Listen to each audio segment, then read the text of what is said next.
A lot of people like to argue that the separation of church and state means the church shouldn't be political, that pastors shouldn't be political.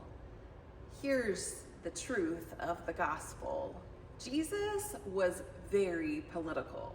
He was not partisan. He was never Democrat or Republican or liberal or conservative or a title of that type. But he was very politically active. He spoke about justice issues. He spoke about marginalized people and how they should be treated. He confronted religious leaders. He confronted political leaders, and he advocated on quote unquote political issues, issues of care for the people under a particular government or ruling body. Jesus was very political, and by his example, the United Methodist Church is also very political. We're the only religious building on Capitol Hill. The General Board of Church and Society is an arm of the United Methodist Church, and their job is lobbying about legislative issues, advocating for policy change that reflects our values as a denomination. We are inherently politically active and justice-oriented. We are not inherently partisan.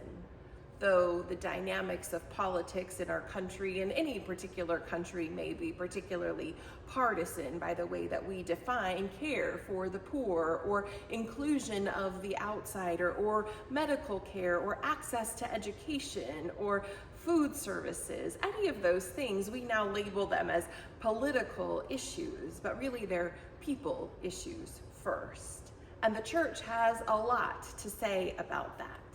I would invite and encourage you to read the Gospels and look for what Jesus says on these political issues. Luke is known as probably the most political gospel. Not partisan, but yes, speaking to inclusion and social ills and social exclusion. So take a read through Luke.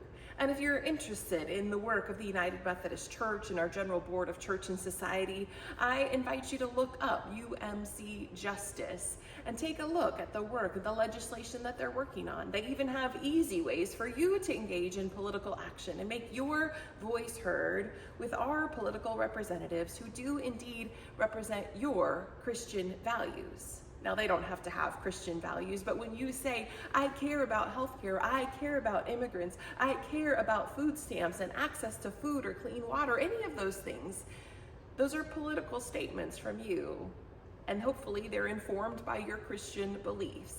And we would encourage you as a citizen in this government, as a participant in this government, maybe you're not a citizen, to make your voice and your perspective heard so that your representatives might know their constituency and vote accordingly. Take care, friends.